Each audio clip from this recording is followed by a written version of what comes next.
here today with you all. So, as Dave said, I'm Carly Richmond, and I have a lot of experience of working with data grids, which sadly is the reason I have this particular title. So today, what we're going to talk about is why we tend to use data grids a lot to showcase data, some of the problems that can happen with that, and then for anyone from not a design background, I'm assuming data science, maybe students, maybe other various levels, we're going to talk through some patterns that I find useful when trying to find the right visualization for the data set that I'm using. And as Dave said, happy to answer any questions, so plonk them in the Q&A as I'm going along, or if you think of something afterwards, feel free to contact Summer School with questions, or you can reach out to me afterwards on LinkedIn or Twitter or X, whichever you're calling it these days. Okay, so we talked about my background, and that is basically the experience that has molded this talk. So I worked for just over 10 years in a bank. I am used to seeing lots of spreadsheets, lots of data, even though I was a software engineer. But you know what? Any meaningful and enjoyable journey going through data working within tech means that you're going to try a lot of different roles, you're going to wear a lot of different hats.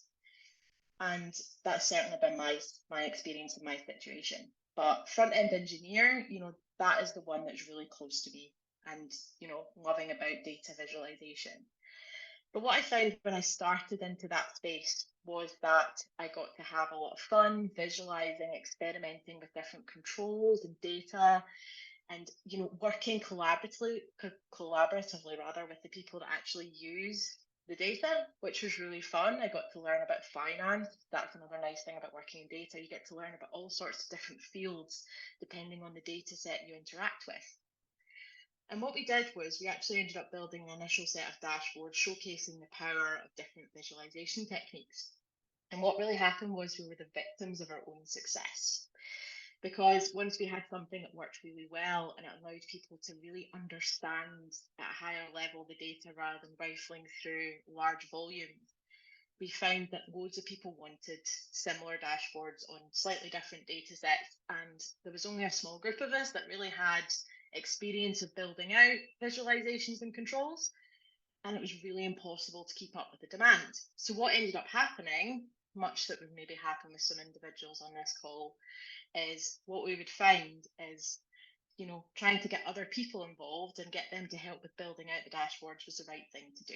So we had a lot of back-end engineers who were used to writing Java calculators and services now starting to build visualizations, which is cool because they got to play with shiny tech, they get to try new things, they get to learn. But it also meant that quite often they would come to me for advice for my keen design eye. And what I would see quite often is an established pattern. I was getting a lot of deja vu because every single screen that I got shown sitting on top of the data looked a bit like this.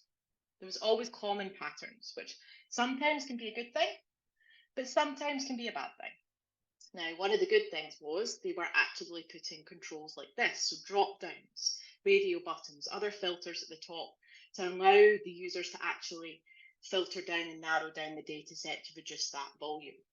However, we're talking about cache volumes. We're talking about millions of records that were going through this system every day. So if they were looking at historical sets, quite often they would have a large data grid on the page, which would have a super large number of records. It might have loads of columns talking about 20 plus that would require a scroll bar in order for people to see what was going on. It would often have millions of records. We'd have to have pagination. It was really difficult to really get your mind around all of this data.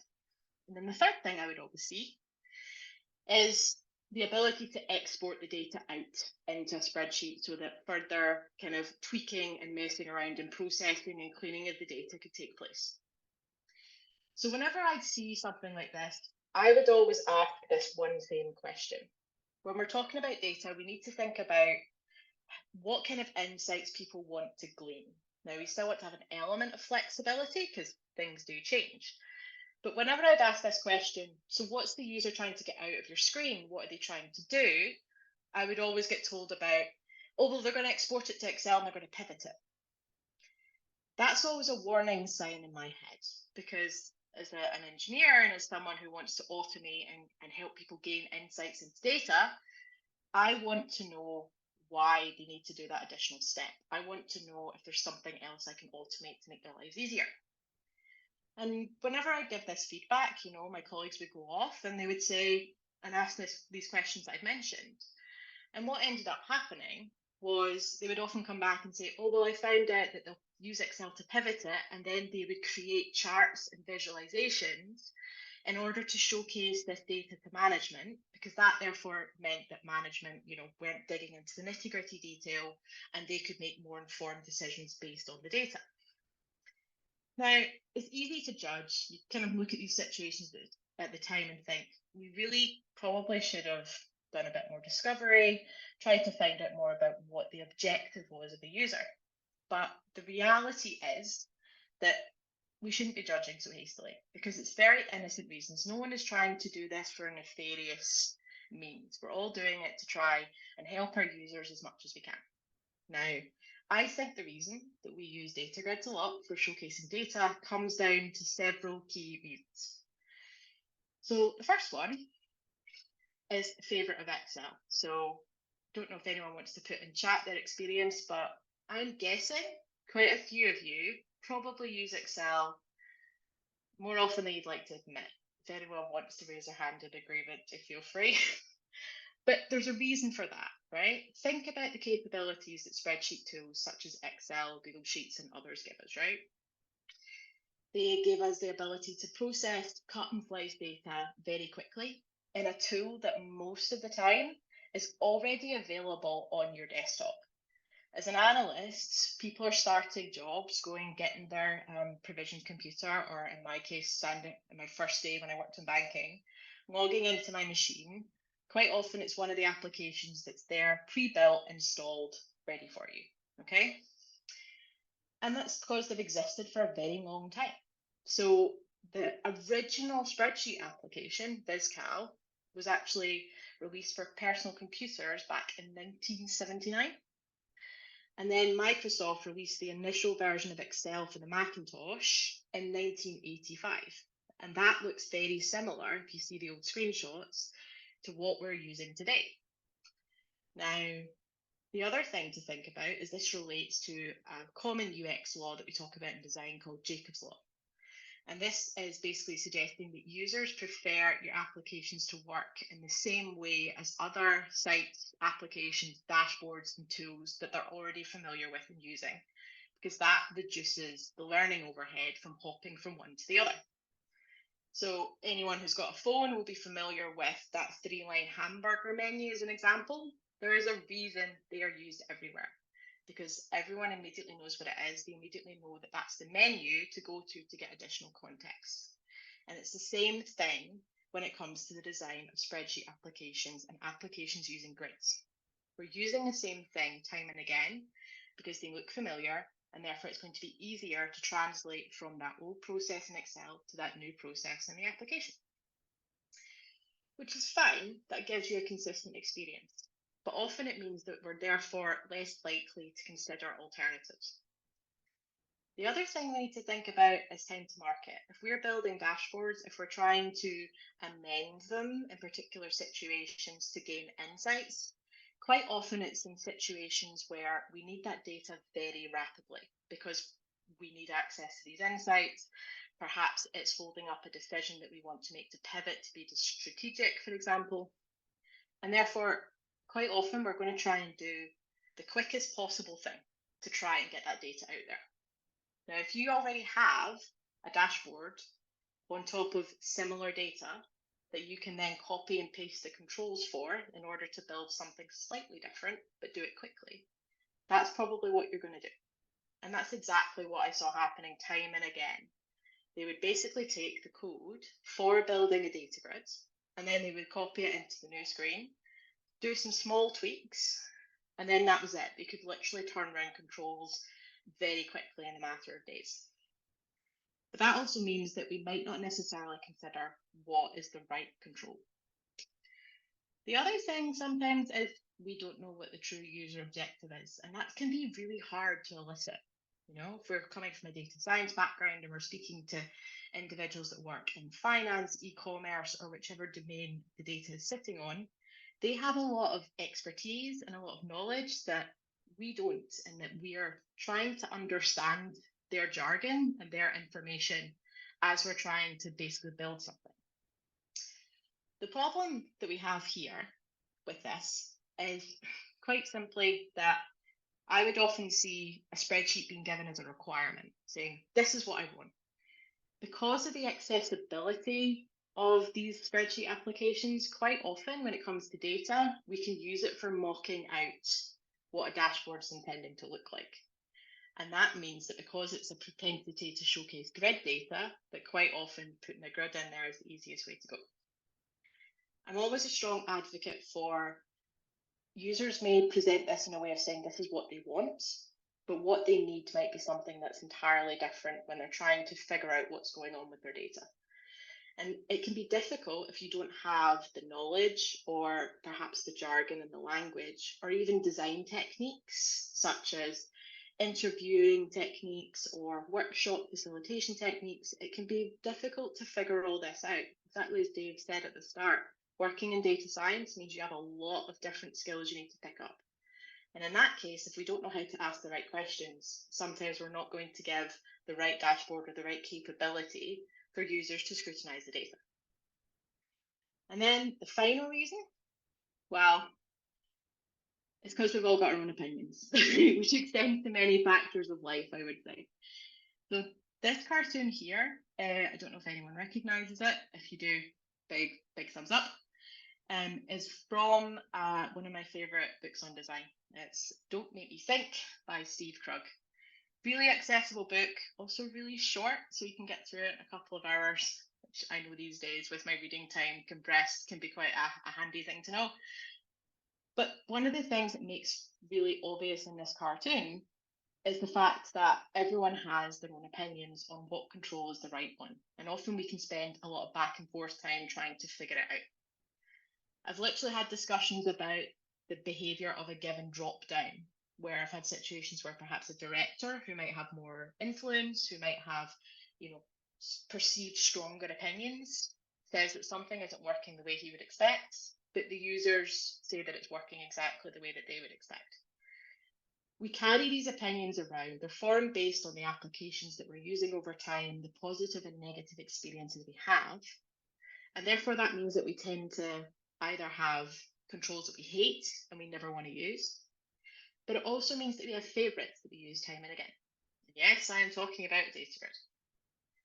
But we need to get away from that. The reality is that the amount of data that is appearing is exponential, continuing to grow. And if we're not careful, we're going to end up building dashboards and capabilities that are going to reduce our using population to information overload. So by the year 2025, the IDC estimate that 480 exabytes of data will be produced daily.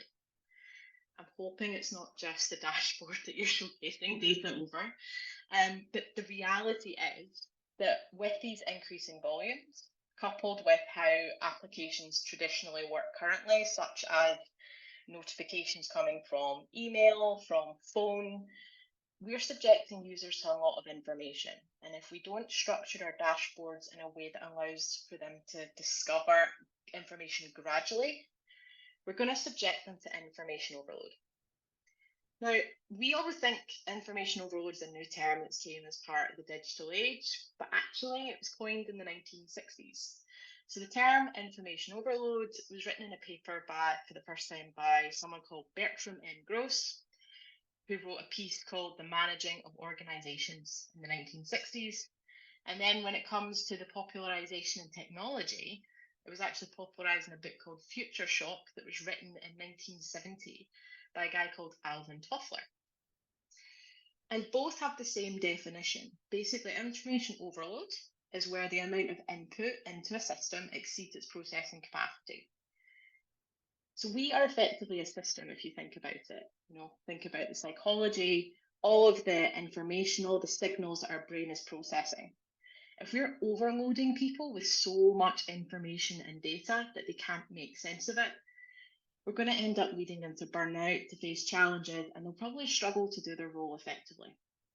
So we need to look at this not just in terms for strategic advantage, we need to look at it from a self-care point of view.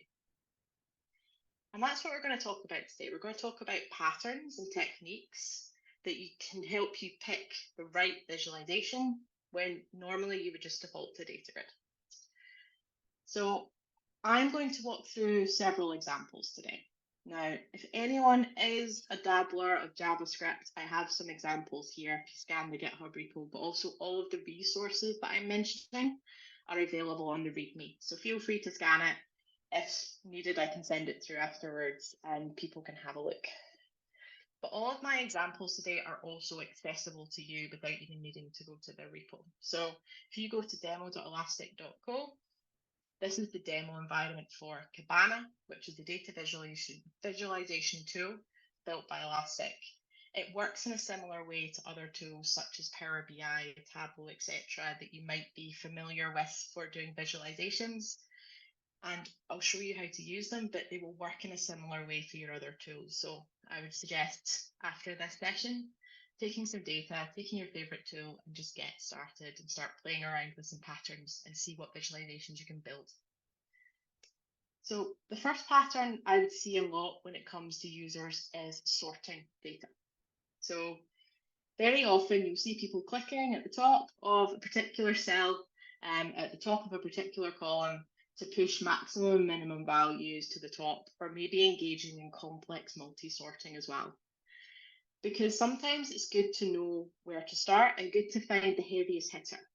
So when I worked in finance, one of the concepts that I learned when working with accountants for the first time was materiality, where to try and figure out which discrepancies they want to investigate, they look for the ones that are above a particular threshold. So anything under a particular value, they've determined that the amount of time it takes to actually go and investigate that is not worth it. So therefore, they'll focus on the big hitters first.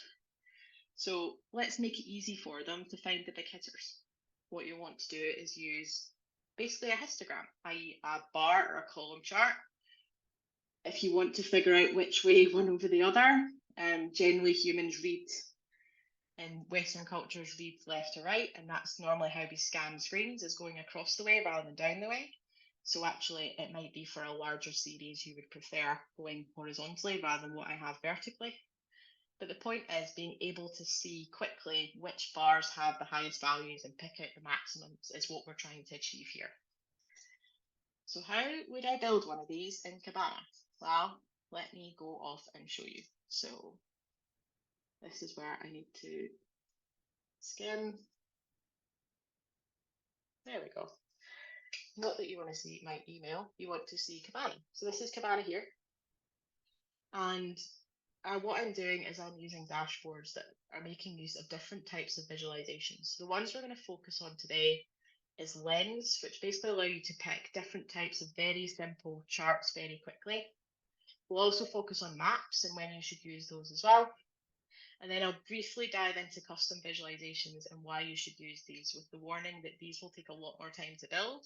So if you're wanting to kind of get something up and running quickly, you might want to stick with these kind of out-of-the-box capabilities for whichever tool you're using. So when we look at bar charts, I'm going to use the one here. To edit in Lens, you'll basically see that you've got a huge menu when you go into Kibana. These are all the different types of visualizations. You've got horizontal and vertical. Obviously, we've got the vertical one up here. Horizontal was in my other example. Other way around, I think. But you can also have percentages. So if you're wanting to look at populations, that's an option. Or if you have multiple series within a given data point, so perhaps maybe you're looking at multiple categories on a given day, then I'd make use of the stack ones, as that's useful to give you an idea of the total population, as well as the individual subsets within it. But most of these tools are normally drag drop. You'll have the fields somewhere, such as the fields on the left that you can see that I've got with Kibana, that I would literally just drag over and plonk in wherever they need to go. So here on my horizontal axis, I do have the timestamp, but this could be anything. It could be a category if you so choose. And then on the vertical axis, we're probably going to have, being the other axis, some form of numerical value that we're looking at. So there's always quick functions in these tools. So rather than having to write really custom formulas, which you might have to do in some occasions, you can then use some of the quick functions to get something out quickly. And normally there's quite a rich set, so not just things like count, average, minimum, and maximum that we might be familiar with using regularly, but also things like moving averages and percentiles, which normally are really useful indicators as well. And then you can add multiple layers if you want to add multiple charts on the top. But the point is that basically it sits on top in Kibana of your data stored in Elasticsearch. So I'm running it against this particular index here, which has got my sample data.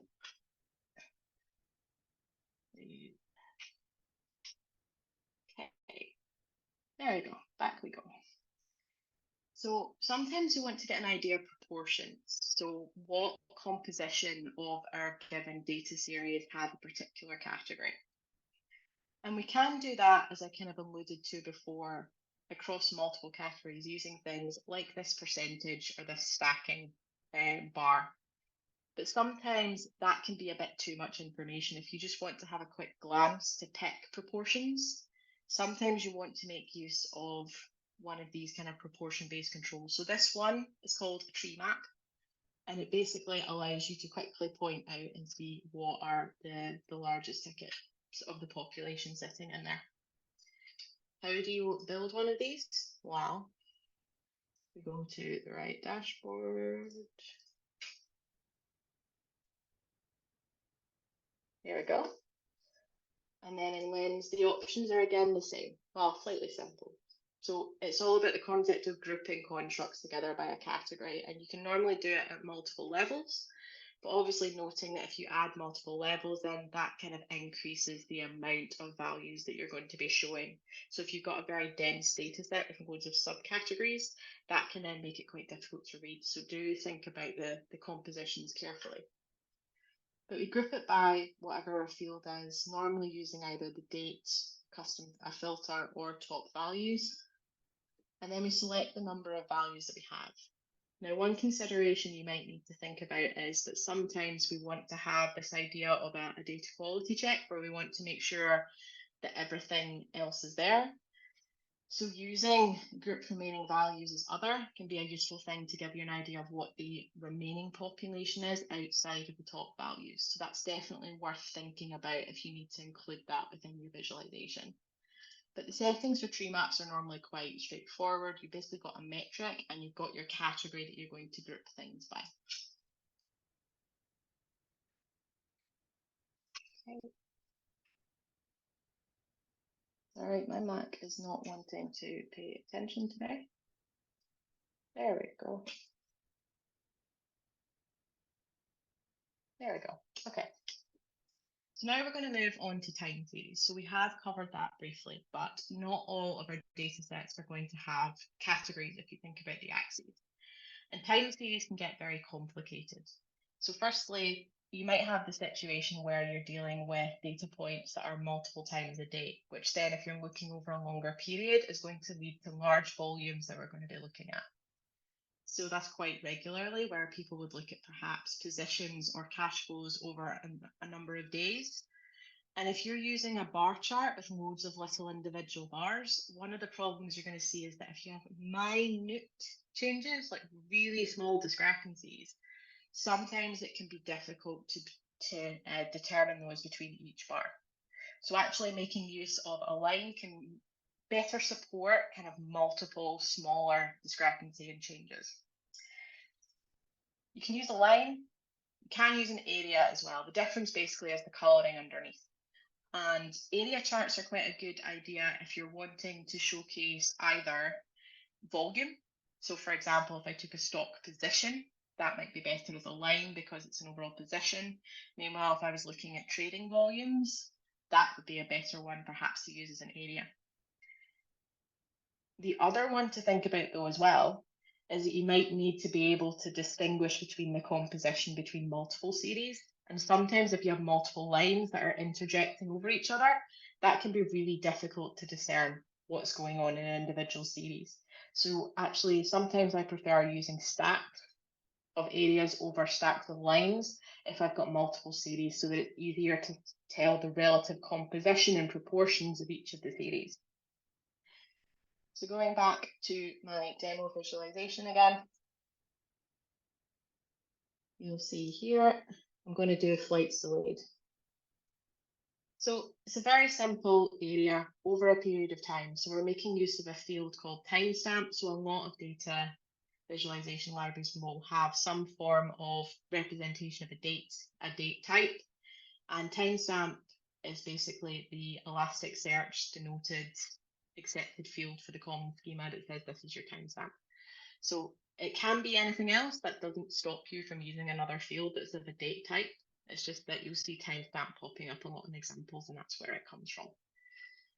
So showing that is basically your horizontal axis, and then having your calculation of your vertical axis. So here's a custom formula. So again, I'd recommend having a look at the reference, have a dev, try some formulas out.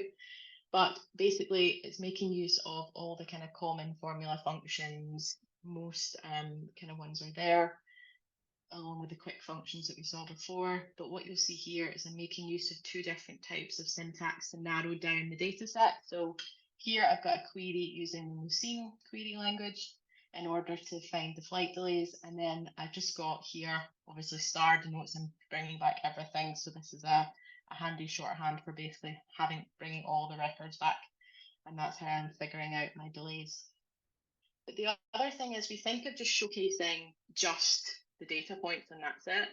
Sometimes it's useful to give additional context using either tooltips or annotations so that people can kind of dig a bit more and see what's going on. And we have that exactly here in this example using the annotation. So you'll see that this is running against the same index. It's basically running on the flight information, but we've got this annotation on the axis called event. It's got a decoration of an alert, so you'll see it hopping over here, but there's only one.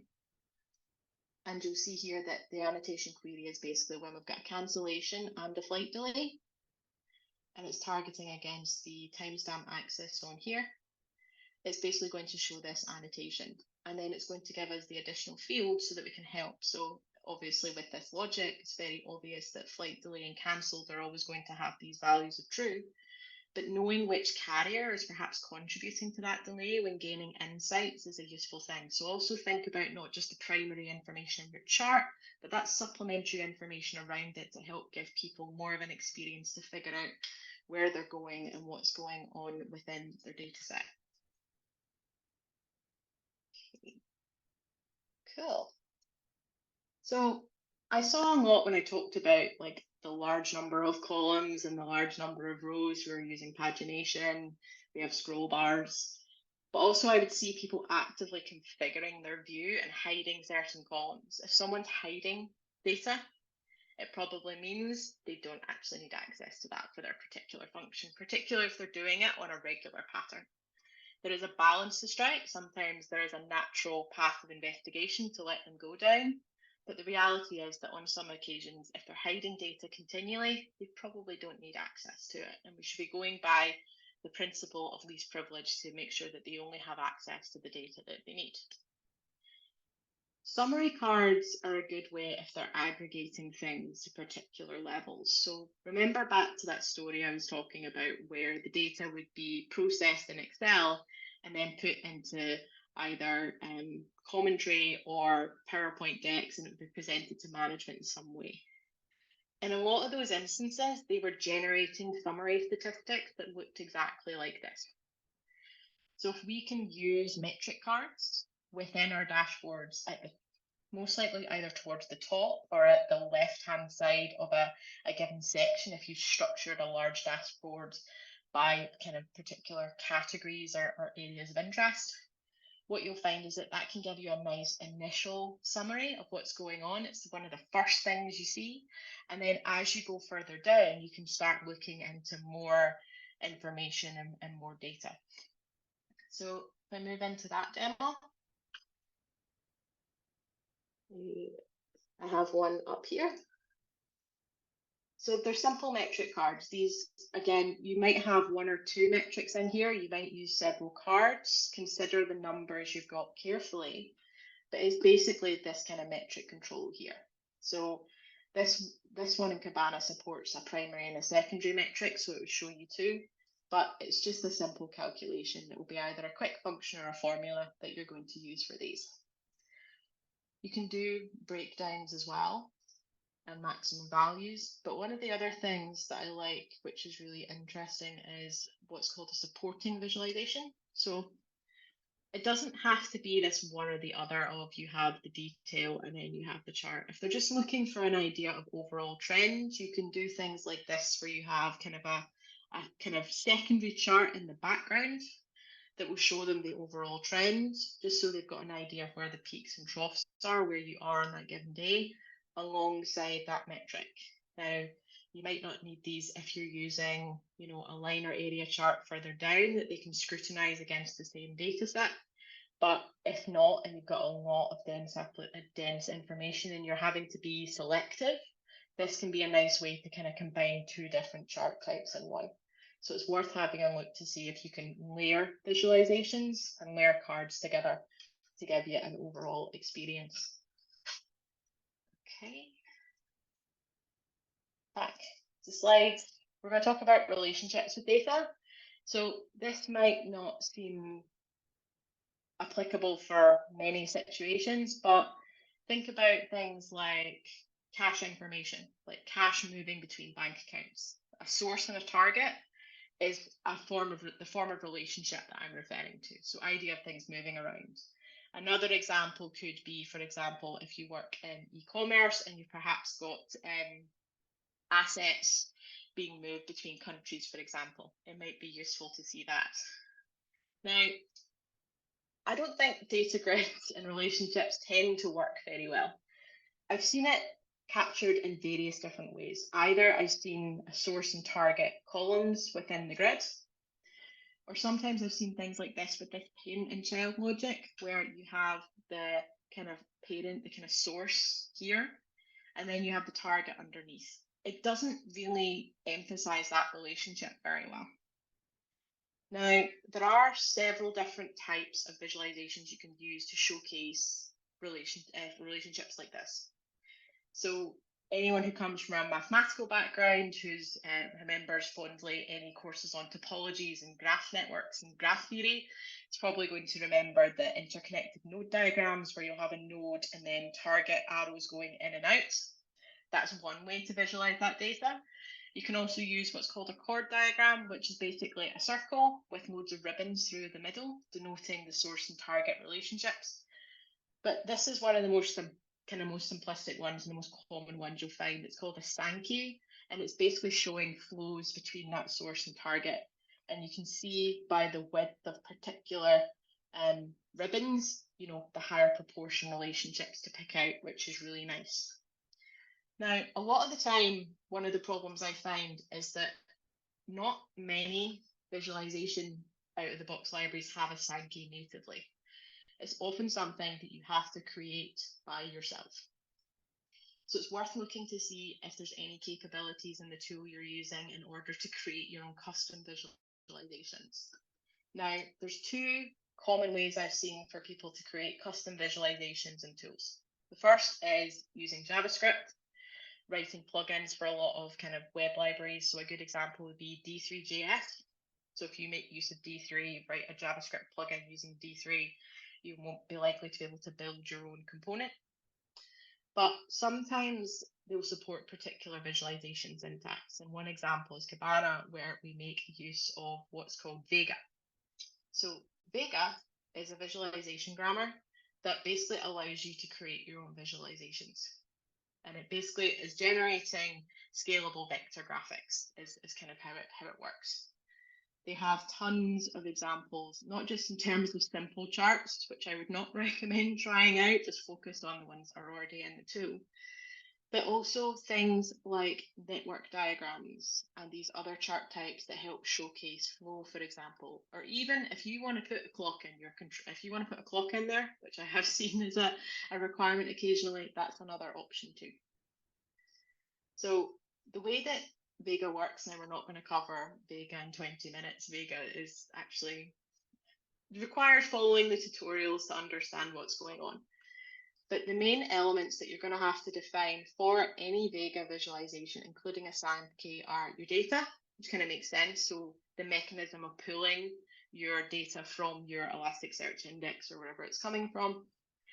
Your scales, so basically what is the kind of proportional scale of your visualization. You're going to need to specify the axes. So do you want to have an X and Y axis? Maybe you only need one or the other, and specifying the orientation. And then you'll also have the marks, which are the individual data points. So how are you showing those? So obviously we have these nodes here, but we also have the ribbons. And then finally, you have this concept called a signal, which is like an event. So the signal is how we're doing these hovers here, so that on the hover event, it's going to show the tooltip. So if you're wanting to do underlying information in tooltips, you would use a signal selector for that. But I would recommend going through the tutorial and the documentation for Vega. You can take the example code as well from here, plonk it in and try and get it working with your data. And that should hopefully be a good way to try and learn some Vega. So I'm going to talk about jurisdictions as well. So often I saw that jurisdiction data relating to countries in the world was not very well covered. Often if it's in a data grid and you're just listing the city, there's potentially cause for confusion. So I'm standing rather in London here today, but am I in London, UK, or am I in London, Ontario? I'll let you guess. But the fact of the matter is that sometimes showcasing in data grids jurisdiction information can make it quite difficult to understand the proximity between particular locations. So actually, this is where using maps comes in. But maps from scratch are intimidating to build. When you're doing your own custom maps, you need all of the data points, you need information of the individual countries to render the correct polygons. So this is the kind of thing when you should be using either a library or a visualization tool to showcase these and take the hard work out. But they can also be really impactful when it comes to showcasing data, and they can give a good overall perspective and allow you to show multiple layers and series on them as well. So if we go back to demos as well, and I'm not going to use that particular one, I'm going to use this one. So this is a different type of control. This is not a lens control, this is a map. And what you'll see as soon as you come in with the maps is you'll see I've got multiple layers on here. So the way to think of a layer, I like to think of it as a series. So if you've got kind of multiple series that you want to potentially show, perhaps there's particular countries that you want to highlight, then you can make use of multiple layers, use different color schemes in order to showcase all the data that you want to show. Now, if I open the sales revenue layer, what you'll see here is aside from the kind of obvious like naming attributes, you have the metrics. So what is the actual calculation? What is the aggregation that we're performing on the data that's going to give us our total? I've got two sitting on here. And then you'll see I've got layer styles. So we might be used to this kind of view, which shows them as the little pin, the marker. So you can make use of these, or quite often they'll support giving you all sorts of wacky icons as well. And then you can specify the color schemes. Now you could specify your own custom colors if you wanted.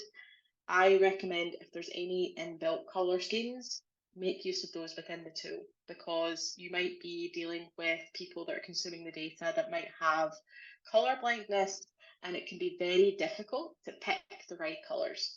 So what I recommend is go for any particular kind of color schemes in the tool that are most likely have been tested significantly, and make sure that they're compatible with varying degrees and styles of color blindness. And it also means that they'll have suitable contrast. So sometimes it can be quite difficult if you've got darker light theme as well that you need to handle, finding those right colors that will work with both schemes that people are using. So we're going to cancel that. And we're going to go back again. So we're now getting towards the end of this talk. I've been grid bashing for the whole time, and you're probably now thinking, is there any particular time when a grid actually makes sense to use? And the answer is yes. The point is, don't use them to cover all of the data. You need to do a bit more work to figure out which visualizations are more important, work well based on some of the patterns I've given today. And then if there is the right time to use a grid, then it will be a more impactful experience for your users and it will be a helpful one. So there are two occasions when I think about using grids for their intended purpose. The first is this one here, where I've got several metrics across a given axis that I want to showcase. So here I've got a type, and then I've got unique visits and bytes. So I've got 4 measures. If I did each of these with as summary cards, those metric cards, that would be too much. I would end up with a rather large proportion of my screen covering all of these measures, and I think it would lose impact if I did that. So using a grid in this way is actually quite a nice approach. So going back to my example again. So you'll see I've got 2 grids on this particular one here. So I've got this really detailed grid down the bottom, and you'll see I've got a daily comparison. So if I just open the daily comparison, you'll see that we're basically showing what the rows are. So what is that type metric that we had in our example before? And then if you got the metrics in here, so these are effectively your columns, and they work similarly in terms of using either a quick function or using a custom function that you write based on some particular logic. Now, that's one aspect of using grids. Another aspect to think about is allowing it to be more of a journey, because you're probably not going to have just one chart and that's it. When we're building dashboards, it's about building a journey and an experience where users can scrutinize and go through the data. So what you might find is they might be interested in a particular data point or a particular series of data points. So quite often these tools, you can connect the filtering together. This happens out of the box with Kibana unless you specify an implicit filter for that particular control. But if I select this particular series, you'll see it's updated my selection. It's not a very interesting selection, sadly. And what you'll see is it's gone off to filter and find those particular results. And that's an important thing to allow people to do, because then if you've got more information underneath that you want them to see, you want them to be able to go and investigate an anomaly and get more information about that control, they're going to be able to do that by seeing the columns that are listed in here, because this has 4,600 documents. But obviously, if we're allowing them to filter and narrow down the selection, they've got a natural way to find the data that they're interested in rather than just going and looking for everything.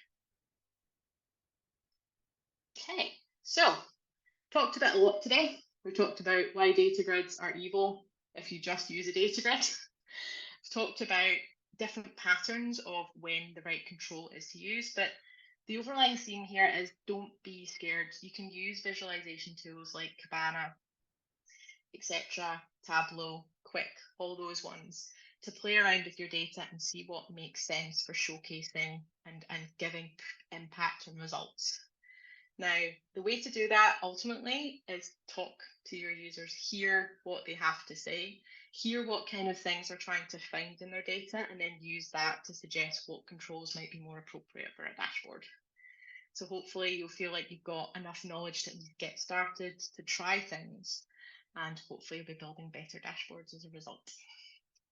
Now, this field changes all the time. There's different charts always appearing.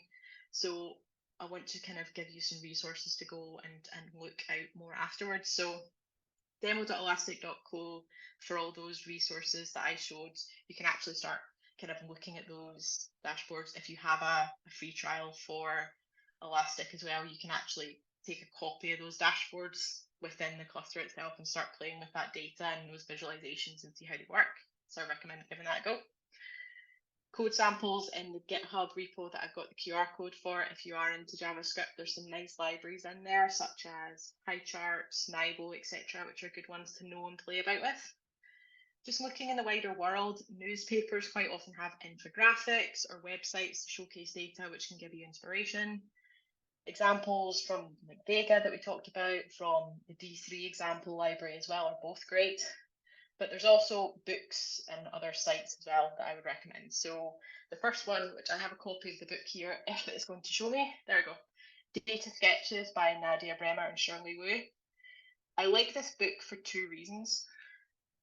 Firstly, not so much the weight, it is rather heavy. First thing is that there's loads of varied data sets in there because they actually took a theme in each of the 12 months and made their own visualization. So there's lots of variation in the data in there, which is really nice to see. And the other thing is that it covers the whole process on how they actually create the visualizations. So they actually started out with sketches, so I had pictures of the sketches they had, moving all the way through to the different technologies that they used, initial versions where it didn't do quite what they wanted to do, but explains how they corrected it. It's a nice kind of exploratory view of building data visualizations. And then Information is Beautiful by David McCandless. He has his site, he has his book. There's some fantastic ones in there. I'd recommend going there for inspiration as well. So thank you very much, everybody.